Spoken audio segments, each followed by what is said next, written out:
You've been lied to. AI is not taking everyone's job.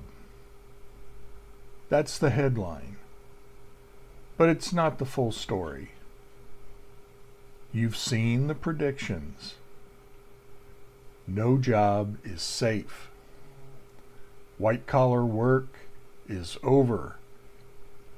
Fear spreads faster than nuance. Here's what's actually happening. Jobs aren't disappearing overnight. Tasks are. A job is made up of many tasks. AI replaces specific tasks. That difference matters. Most corporate roles are partially repetitive. That's what AI targets first. Not the entire role, but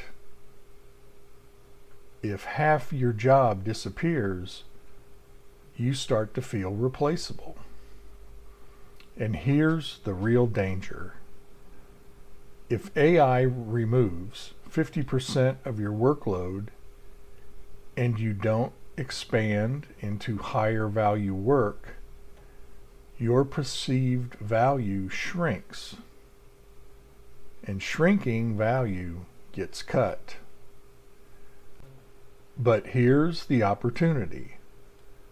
When repetitive tasks disappear, you gain space. Space for strategic thinking, if you choose to take it. AI is not taking everyone's job. It's redefining them. The real question is simple. Will you adapt? Subscribe if you want to stay valuable.